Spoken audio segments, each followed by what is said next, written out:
Alrighty, hi guys. Welcome to my video, Solving Problems in Mendelian Inheritance, Part 4, Blood Typing and Other Complex Variations. So parts 1 and 2 of this series were in week 6, and then part 3 what covered 4 of this week's forms of or modes of inheritance. And here I'm going to cover 2 more modes of inheritance and then one special case that's that we ask you to know that has a bunch of different modes of inheritance all blended together. So let's come look at our list over here. So these are the 3 topics that I'll be covering in this video. First, we'll go over multiple alleles inheritance, and then we'll go over polygenetic inheritance, and then we'll end with blood typing and how that works. All right. So first off, multiple alleles inheritance. So this one's trickier because it kind of steps away a little bit from where we have been taking you this semester so far. So multiple alleles, here we go, multiple alleles inheritance.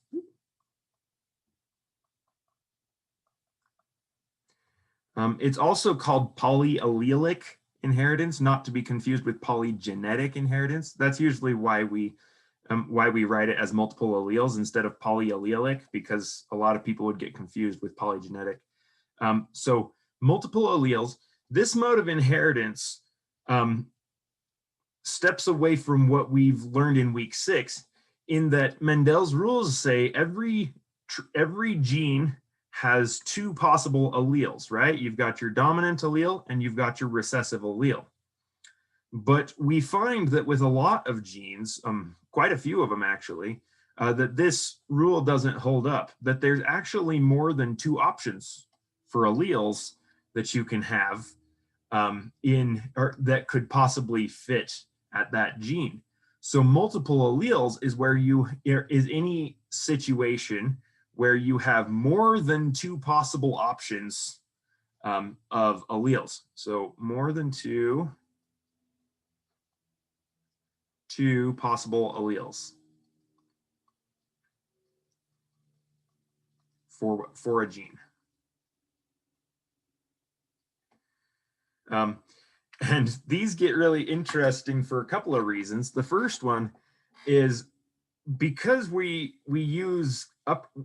always tell you pick a letter for the gene and then use the uppercase letter for the dominant gene and the lowercase, or for the dominant allele for that gene, and the lowercase letter for the recessive version of that gene.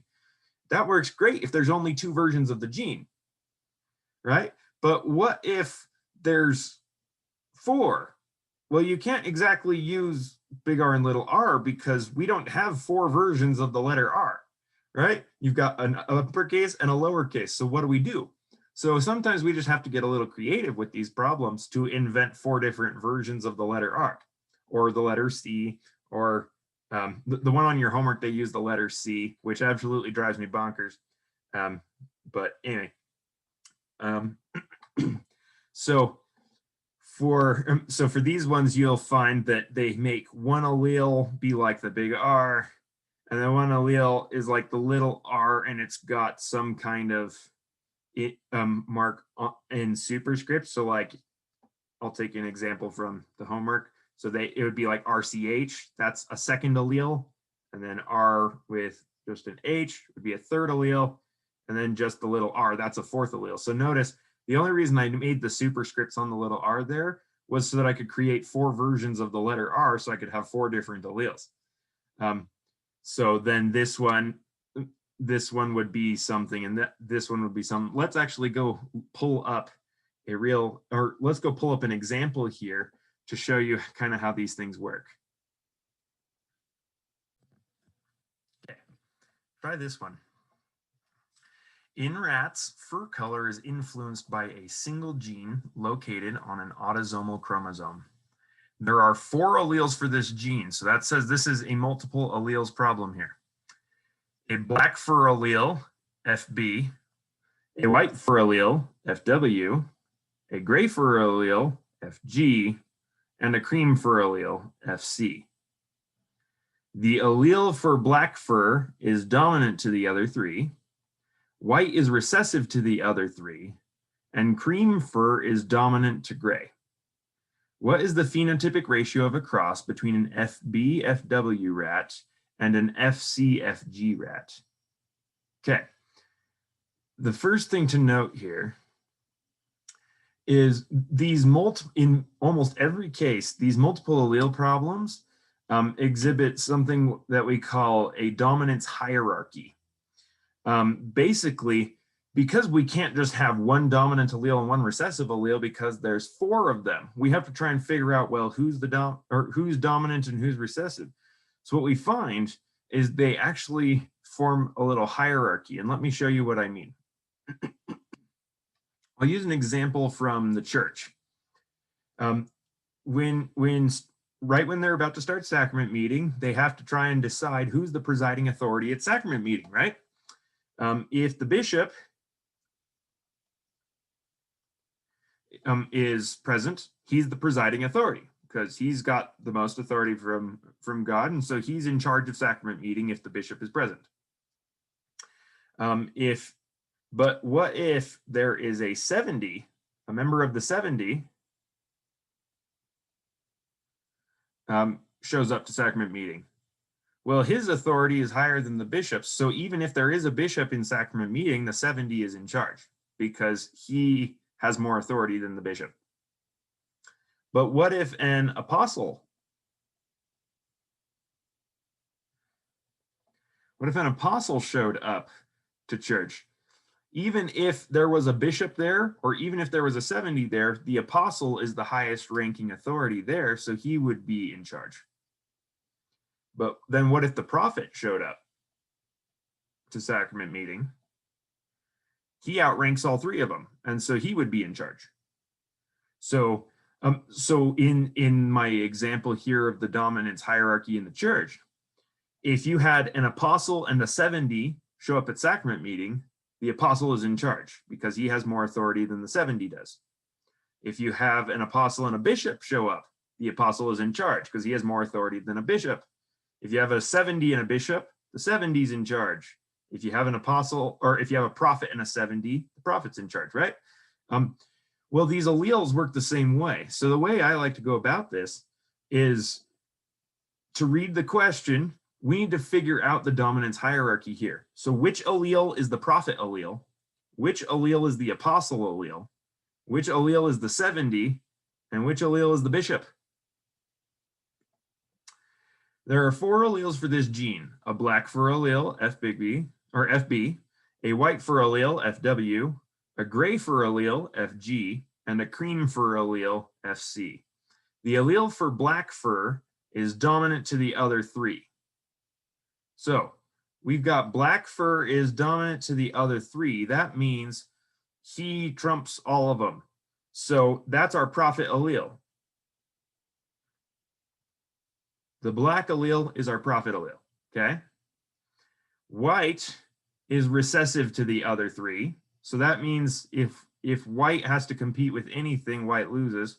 So that's our bishop because he gets outranked by everyone else in this entire scenario here. So this is the white allele. He's our bishop allele. Cream fur is dominant to gray. So we have two slots left to give away. We know black was the most powerful, white was the least powerful. Now we have 2 slots left to give away. So which allele is our apostle and which one's the 70? It says cream fur is dominant to gray. So that means that the cream fur is more powerful than the gray. So the cream allele is more powerful than the gray allele. So your cream is the apostle and your gray is the 70. Okay. Now, all we have to do is you're going to run this Punnett Square exactly the same as you would normally. And then when interpreting your phenotypes, you're just going to look to see which of the 2 alleles wins in the dominance hierarchy. So, because this is a complete dominance problem. So we're not doing incomplete dominance or codominance here. This is just complete dominance. Okay, so let's try this problem out here. I'm going to make a Punnett square. Okay, we have, what is the phenotypic ratio of a cross between an FB-FW rat? So let's put FB-FW up here, and an FC-FG rat. Okay, we've got an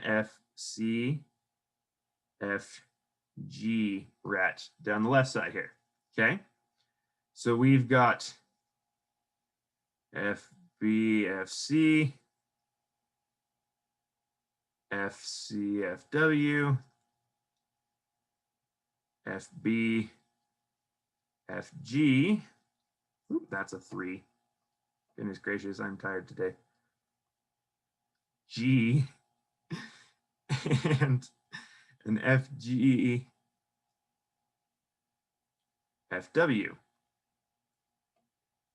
Okay. So now to figure out the phenotypic ratio. So remember, a phenotype is the physical appearance. So in this case, the phenotype is what color are they? So we need to go through on each of these 4 squares and figure out which of the 2 alleles has the most authority. And that's going to be that one's color. So let me come in here with my labels here. This one here, we have an FB and an FC. I should probably come in and fill out these alleles over here. So black was FB. Cream was FC.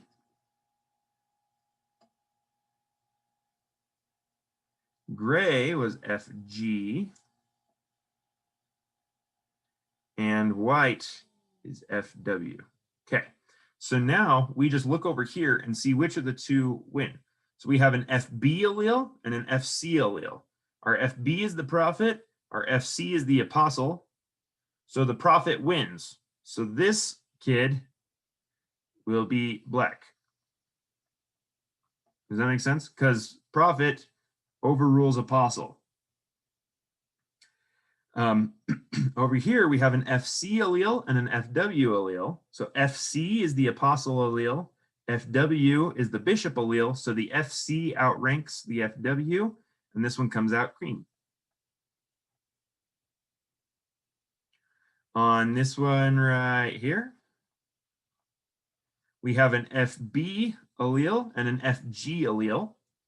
The FB allele is our prophet. The FG allele is the 70. So the FB outranks the FG. So this one is also black. And then over here, we have an FG and an FW. Our FG is a 70, and our FW is a bishop. So the 70 outranks the bishop. So this one comes out gray. So our phenotypic ratio for this one, I kind of ran out of room down here, so I'll write it up here. Our phenotypic ratio would be, if I was doing it in percentages, it would be 50% black, 50% chance of black, 25% chance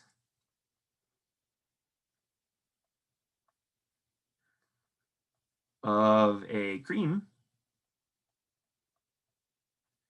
and 25% chance of gray.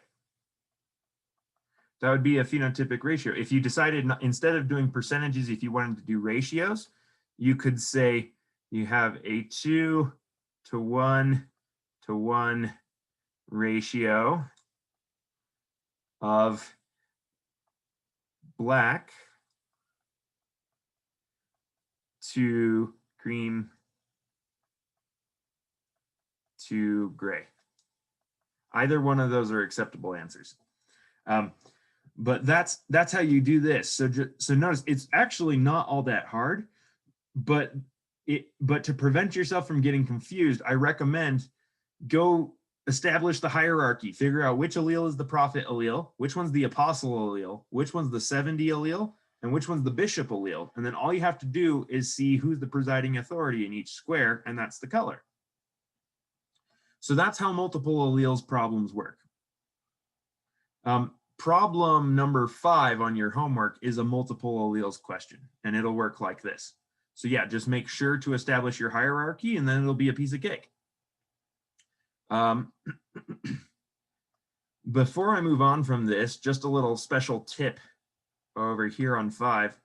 Whoever wrote these homework assignments had it out for you guys, I guess, because they obnoxiously decided to use the letter C as their allele. And if you remember from my earlier videos, C is one of those awful letters to pick, because not that there's anything wrong with the letter C, but a capital C looks exactly like a lowercase c. So if you misread it, you can misinterpret your own answers. But we deal with them. So I'll show you just a little trick that my professors showed me to help me tell the difference between, if we have to use C, that helps me tell the difference between a big C and a little c. The goal is to just try and make the little c distinctive. So he taught us to turn the little c into a cents sign, like for the American money. So just make the little c look distinctive, make it look different somehow from the big C, and that way you'll never glance at a Punnett square and not know if it was a big C or a little c.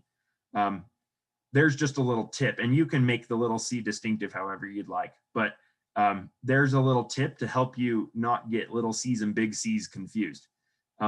But you'll solve this exactly like we just did my example problem with the rats. Okay.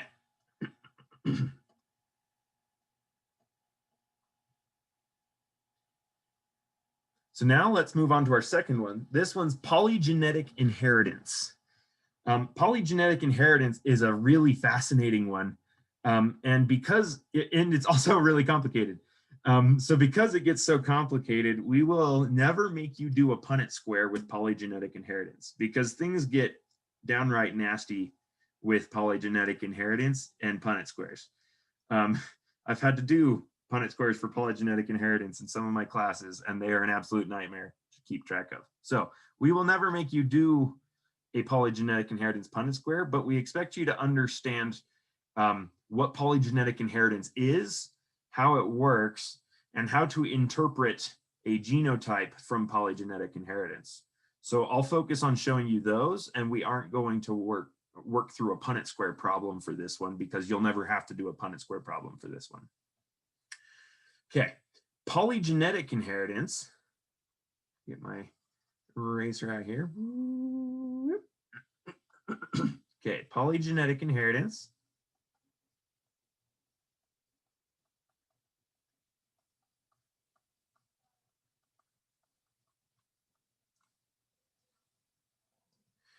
From the name, you can kind of tell what this is. Poly, the root word poly means many, and genetic, we got a gene in there, so many genes. So with every problem we've given you up till now, we have assumed that the trait is controlled by one gene, right? You have a gene, that one single gene that determines your fur color, or determines whether you have the disease or not, or things like that. But it turns out that a lot of traits, actually, a majority of traits in nature are not controlled by only one gene. There's actually more than one gene that all contribute to the phenotype of that trait. So you might think of it like a committee of genes. Now notice, this one is not the same thing as multiple alleles, right? So multiple alleles, that was you have more than two possible alleles for a gene. polygenetic inheritance means you have more than one gene controlling the phenotype of a trait.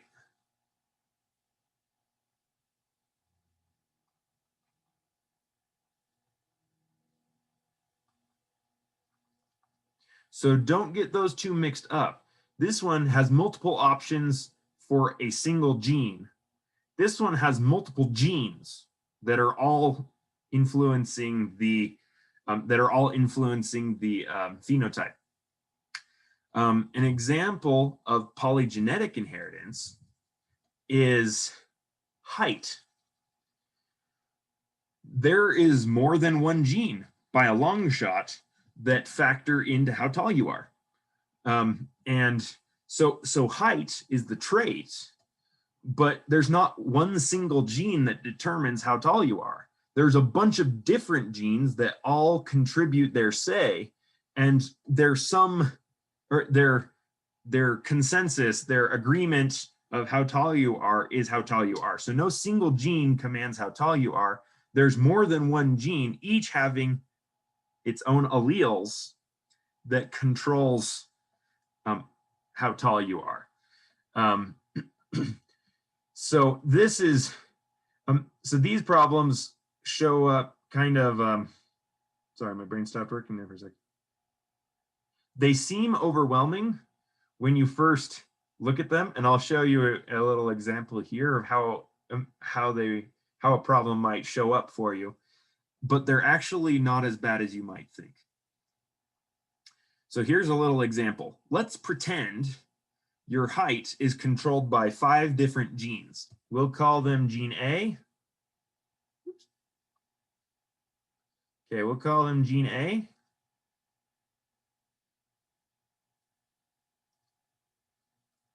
Gene B. Gene C. Gene D. D. Oh, that looks like a P. Gene D and gene E. Okay. A, B, C, or gene A, gene B, gene C, gene D, and gene E. Notice these are not 5 different alleles. These are 5 different genes, completely different genes, different spots on the chromosomes. They are completely separate, but they all contribute to this trait we call height. So let's say for gene A, there are 2 possible alleles. You can be big A or little a.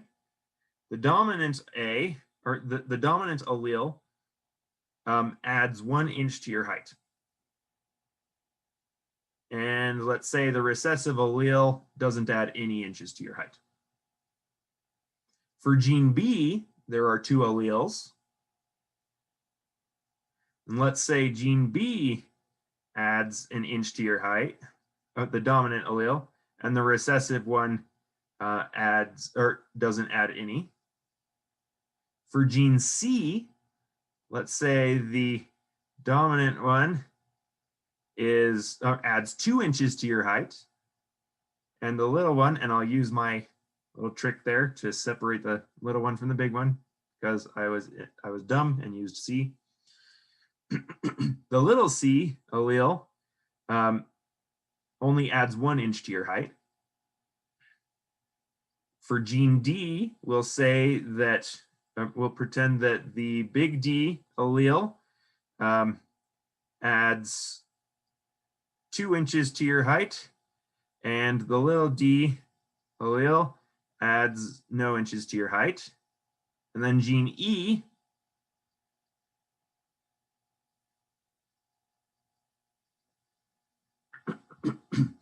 we'll say this one, let's break tradition here. We'll go +1 on that one, and this one adds 2 inches to your height. Okay, and then we'll say all of this has a baseline of, so you're guaranteed to be, we'll say 65 inches tall, and then all of these add on top of that, okay? So inches plus whatever our things are here. So the question says, we've got 5 genes, and we've got these alleles here for each gene. And then each of these genes adds on top of 65 inches to make you your actual height. Okay, so we'll say, how tall is a person that is big A, big B, little c, big D, little d, big E. So that's their genotype. Isn't that marvelous?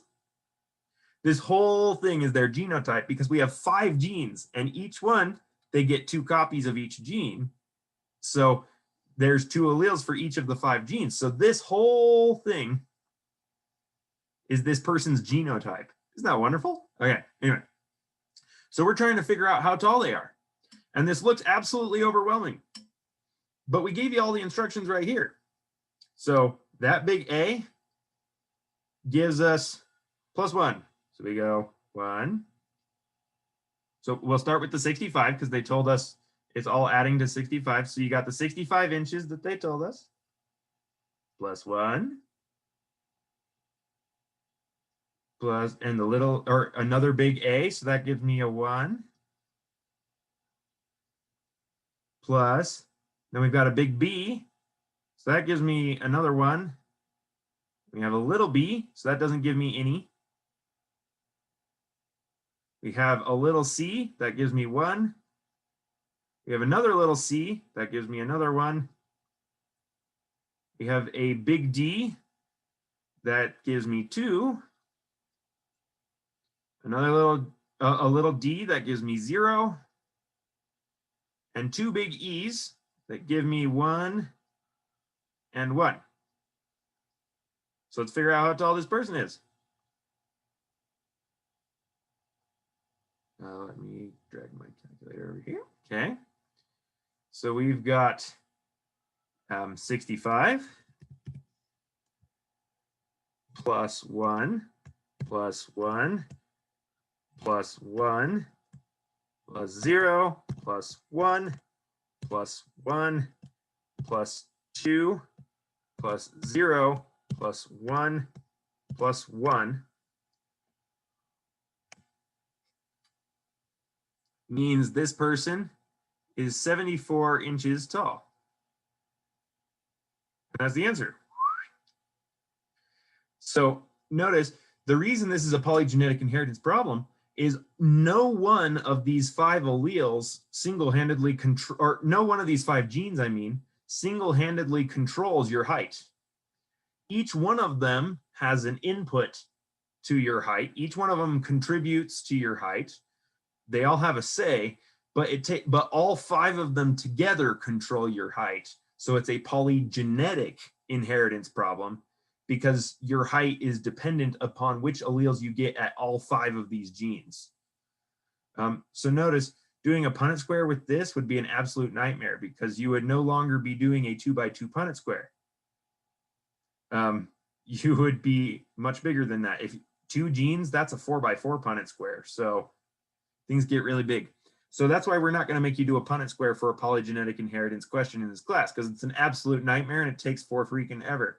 So just know how to, what polygenetic inheritance is, where we've got multiple genes controlling one trait, and then know how to just read a problem and interpret a genotype like that. Sound good? Okay, so that's all you really need to know about polygenetic inheritance. There are several examples. Height is one. Eye color is one. Skin color is one. You've got all kinds of things. Basically anything where you don't have three possible phenotypes kind of thing. Unless it's a multiple alleles question, you're most likely it's a polygenetic inheritance one. So yeah, there's a polygenetic inheritance example. Hopefully that made sense. If not, feel free to reach out to me or your instructor and we can help clarify how these polygenetic ones work. Okay. Okay, last one, blood typing. Now, this one, I love to save it. I decided to save it for the end here because it's kind of a combination of several modes of inheritance all at once. With week 6, you only ever had one mode of inheritance for each problem. But for week 7, we have the ability to combine multiple modes of inheritance into one problem. And it's wonderful. It makes me happy. So blood typing is kind of the most notorious one because it has 4 different modes of inheritance all blending into this thing. And I'll show you where all these come in, but it has, it's an example of autosomal inheritance. So it's not X-linked, it's autosomal. Because the gene for blood type is on an autosomal chromosome. You'll find it's got complete dominance.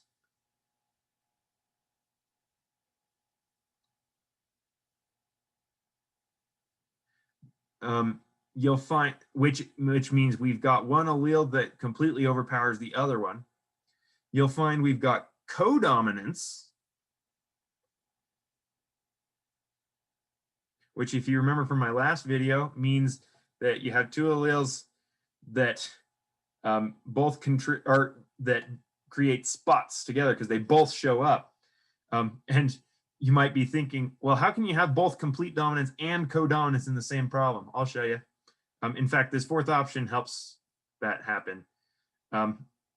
It's also a multiple alleles question.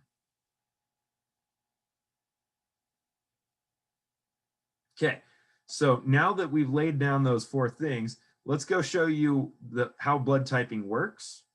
And it will make a little more sense. I'll start off with a bit of background behind what blood type is and what we're talking about here, and it'll make it, and I think it will help make blood typing make a little more sense here.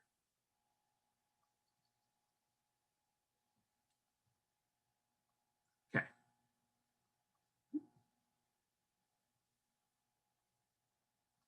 Okay, here's my little blood typing simulator.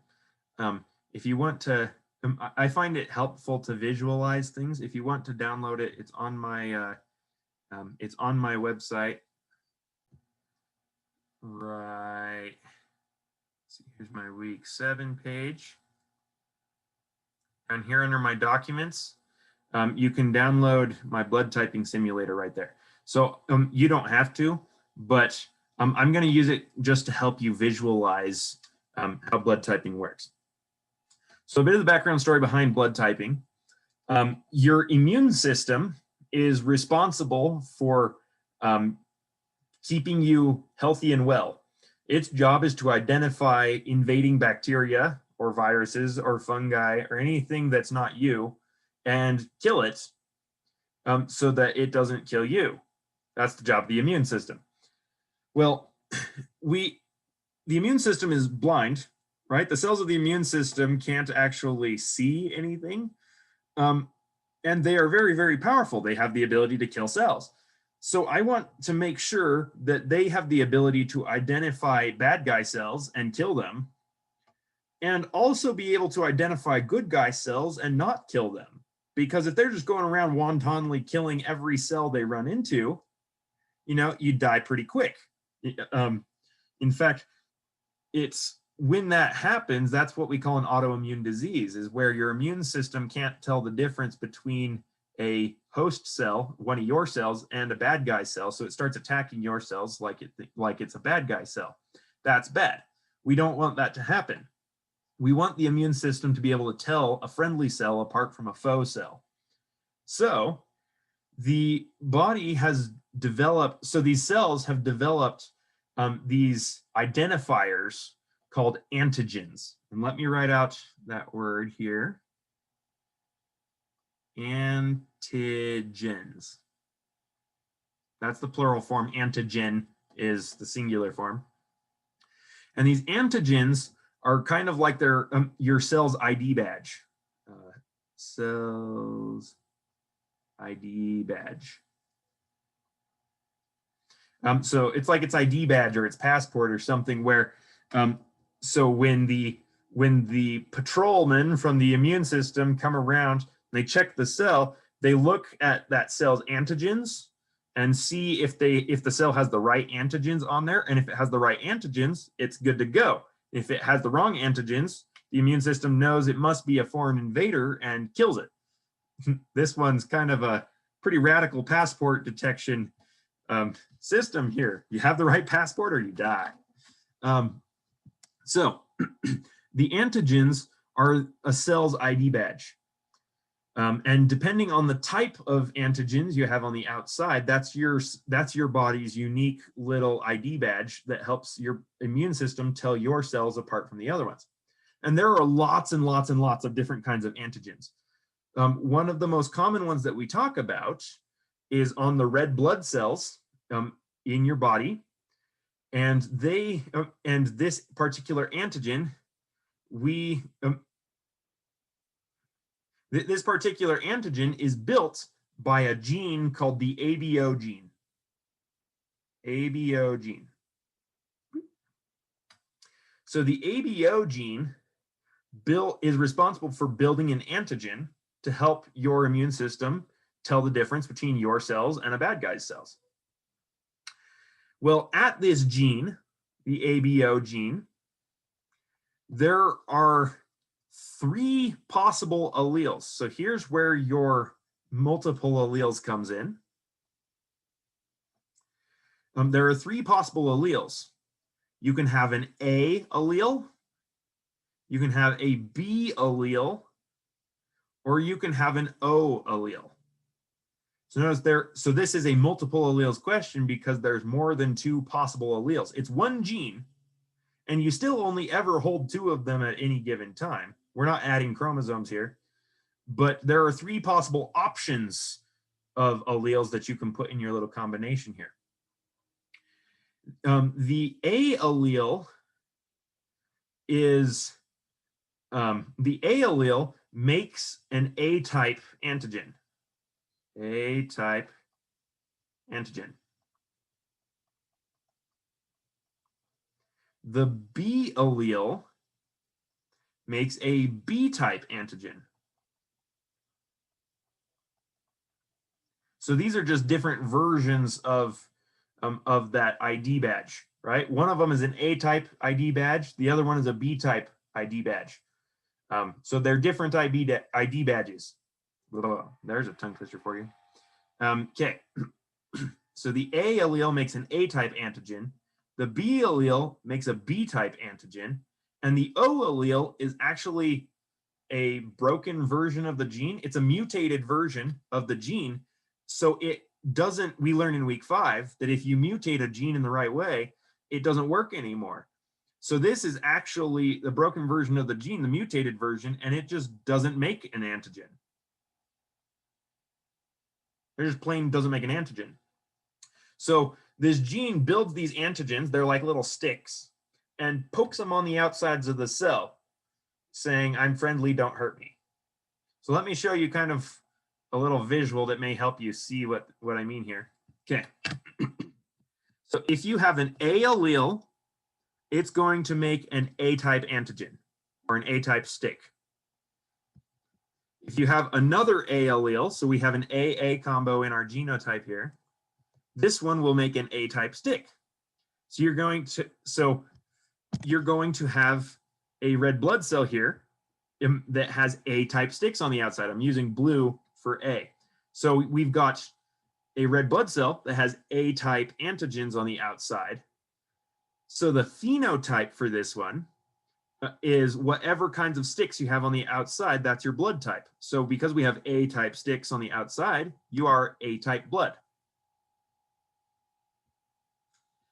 If we have a B allele, it's going to make a B-type antigen or a B-type stick. If we have another B allele, it's also going to make a B-type stick. So we will have B-type antigens on the outside of the red blood cell, which makes you B-type blood.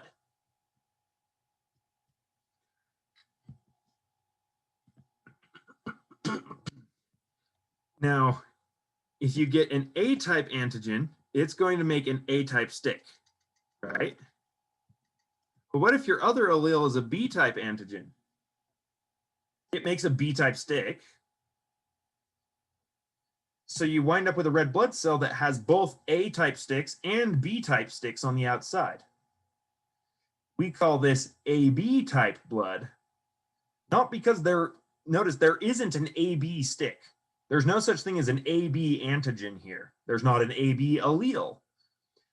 But if you get the A allele with the B allele, you create an AB blood type because you have both A sticks and B sticks on the outside. That's what that means. So here is where your codominance comes in. A is codominant to B, because if you get A and B together, you form spots. It's not a color, spots, but you've got both alleles are manifesting side by side on the surface of the red blood cell. So this is a codominance problem where you have A codominant to B. So if you get A-B combo, you are not A blood, you are not B blood, you are AB type blood. Okay, now let's look at the O allele here. O doesn't make a stick. If you have another O, that one also doesn't make a stick. So you have no sticks. And we call that O-type blood because you have no antigens on the outside of your red blood cell. So that is O-type blood.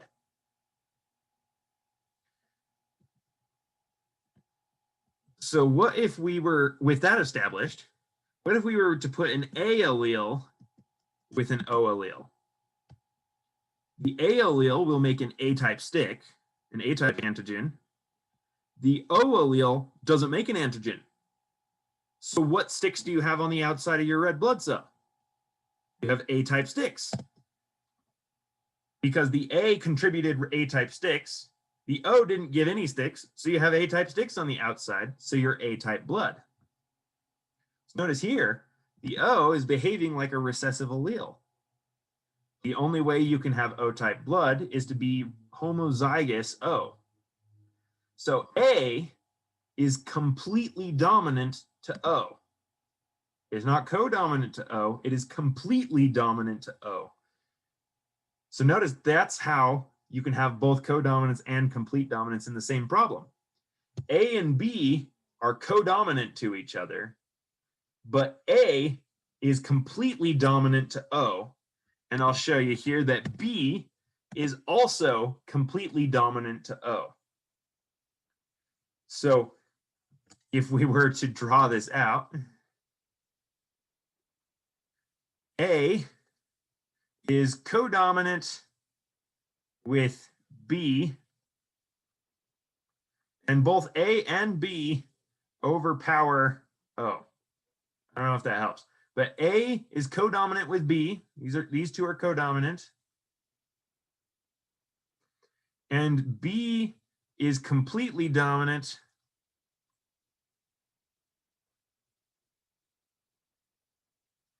over O, and so is A. Okay, so now now that you understand how that works, doing problems with these are easy.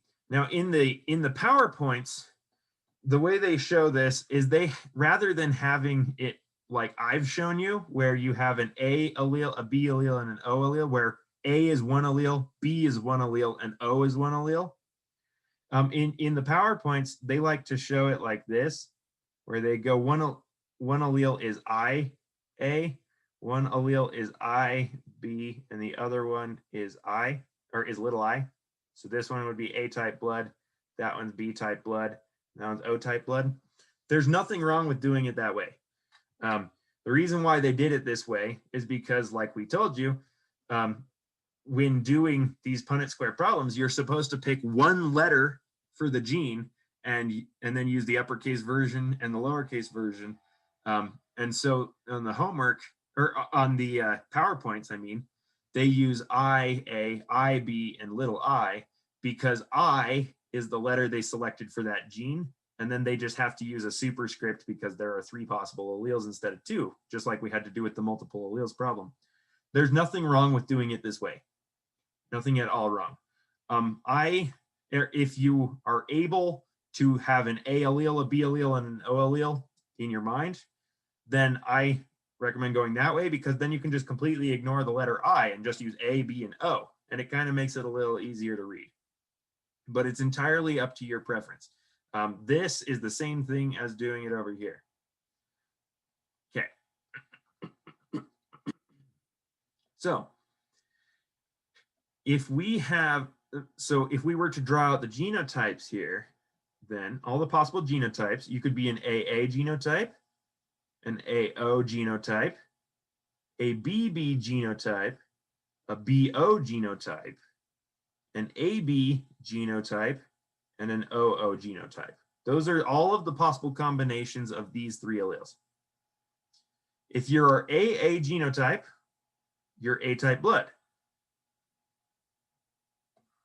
If you are AO genotype, you are also A-type blood, because A is completely dominant to the O, and you'll have A-type sticks on the outside. If you have a BB genotype, you are B-type blood.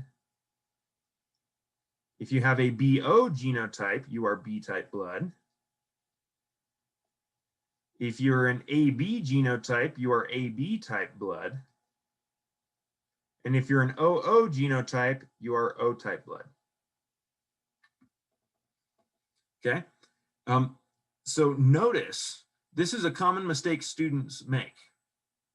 They read this they read these and they say, this person has an AA blood type, or this person has an AO blood type, or a BO blood type, or a BB blood type.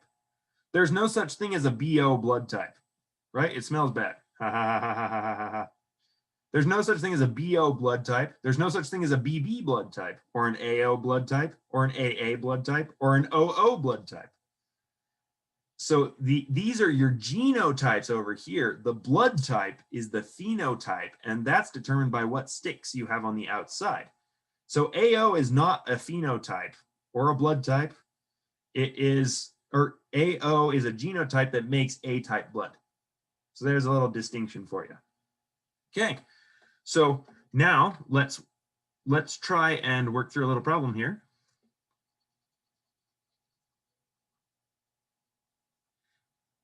And we'll show you how these things work in a Punnett Square. Okay, so what if I have, let me clear this out here so it doesn't confuse us. Okay, here we go. What if I marry an A-type blood person to a B-type blood person? This is a wonderful example here. So we say, okay, an A-type, the question says an A-type man marries a B-type woman. What is the phenotypic ratio of their offspring? Or more like, or a better question for this particular example, at least, is what possible children could they make? Okay, so in this case, I'm asking for what possible children can they make? So not really a phenotypic ratio in this particular example here. I could ask you for a phenotypic ratio. I would have to give you a bit more information than this, and I'll show you why here in a sec. But we're just asking what possible kids could this couple make?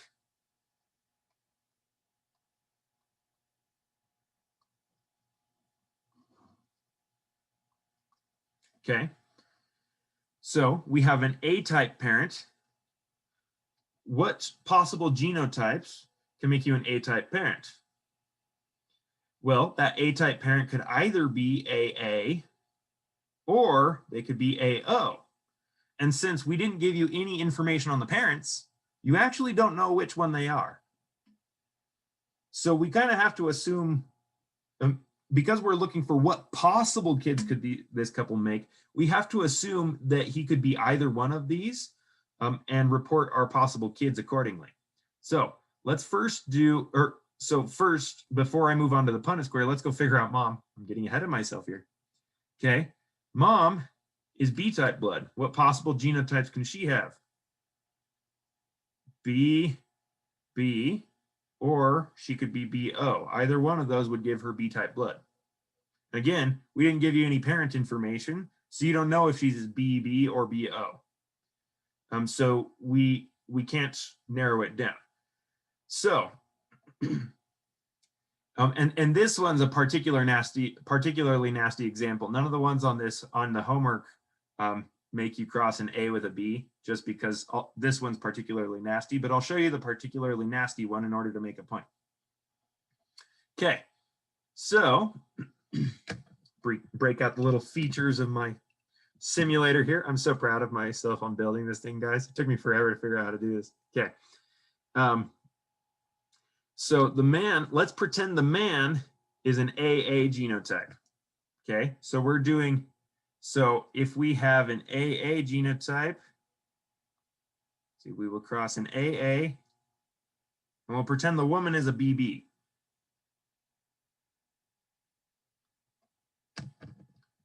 Okay, the man, we will put an A allele up here and an A allele up here. And the woman, we will put a B allele down here and a B allele down here. So notice it functions exactly like your Punnett square normally do.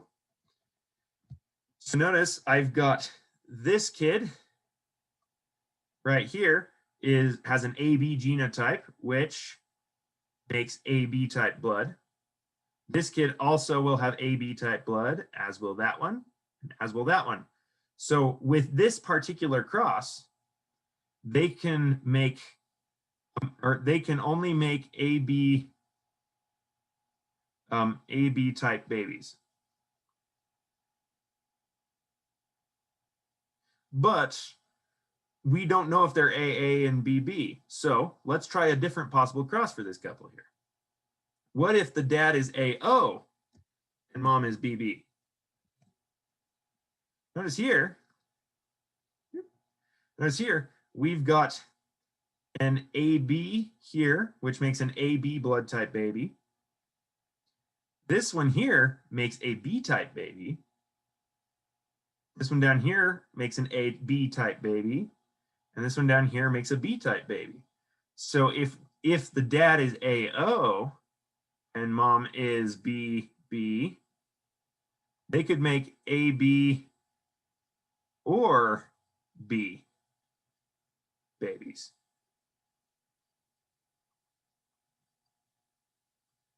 AB baby. Makes me happy every time. I've been doing this for like 6 semesters and it still brings joy to my heart. Okay, AB baby, and then BO. Okay, anyway. Okay, so now possible, so what's another possible combination this couple could be?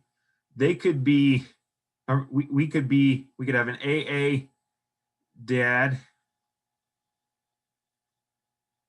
with a BO, or with a BO combo.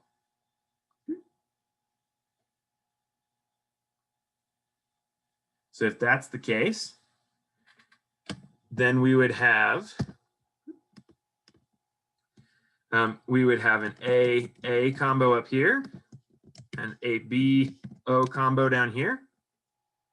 So this couple can make AB type blood, AB type blood, A type blood. So no, remember, it's not AO type blood, it's A type blood, and A type blood. So with this possible combo, you could make A type blood or AB type blood.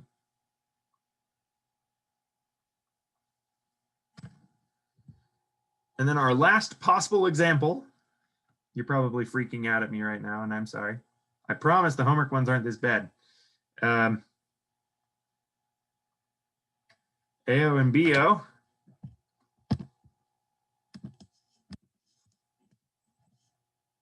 This couple could make an AB type baby. They could make a B type baby. They could make an A type baby, or they could make an O type baby. So this couple could actually make any of the four. Isn't that fun? Okay, so I'll get to my point here. A or B or AB or O. So in this case, if I was asking you what possible kids could this couple make, you will look to see all of their possible combinations here. And it looks like here, so this one, that one, that one, and that one, they can make AB. So we know for sure they can make AB. They can make, let's see, those two can make A. So we know they can make A. We know they can make B. And we know they can make O. And the reason I say that is because since we don't know if dad is AA or AO and if mom is BB or BO, we have to account for all of the possibilities. So with this particular combo, I could say they could potentially make any of the four simply because I don't know which genotype they are. If I knew their genotypes, I could narrow things down. So yeah, that one was particularly brutal. Most crosses can't make all four blood types. Let's try a different one here. This one messes with a lot of people. If we were to ask the same question, but we're crossing an AB parent with an O-type parent, this messes with a lot of people because they think, oh, AB or A and B are dominant to O, so these guys will make AB type babies.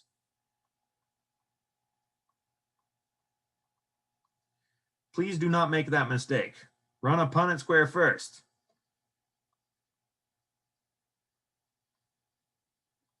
Okay. Because what are all of the possible genotypes you can have to be an AB type blood? There's only one. If you're AB type blood, you can only have an AB genotype. There isn't more than one way to be an AB blood type.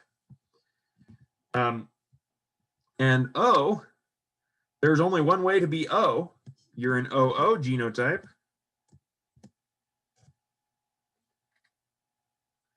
So notice this couple can make A-type babies. They can make B-type babies, A-type babies, B-type babies. But there's no AB babies because AB blood type is not the result of an AB antigen. It is the result of an A allele and a B allele. So in this case, you actually can't make AB type babies. You can only make A type babies or B type babies. You cannot make AB babies or O babies. So there's an example where you can't make all four. So really, it's just down to running the Punnett squares. Look for all of the possible genotypes for each parent and run the Punnett squares and figure out across all their Punnett squares what possible babies could they make. The assignment or the one on your homework problem, it has or is gonna give you reminiscence of week 4, where we've got 4 babies that are accidentally mixed up in a hospital. We got to figure out which baby belongs to which parent. Remember these kinds of problems from week 4? Except this time we're using blood type instead of STRs. So we've got 4 babies, one that's O-type baby, one that's A, one that's B, and one that's AB. And then these are the 4 sets of parents. So your job will be to go in and figure out what possible babies each couple can make, and then do a process of elimination to figure out which of those 4 babies, the O baby, the A baby, the B baby, and the AB baby, belongs to each parent. So again, none of those crosses are going to be as brutal as an A crossed with a B, but I wanted to use that as an example because it helped me make my point. So yeah, that's blood type. That's everything you would need to know about blood type for this class. Things get a little more complicated than that in real life. For example, we didn't mention anything about positive and negative, but that's because that's the result of a different gene. And in this class, we're only focusing on the ABO gene. So we're not worried about whether they're positive or whether they're A positive or A negative or whatnot for the purposes of this class.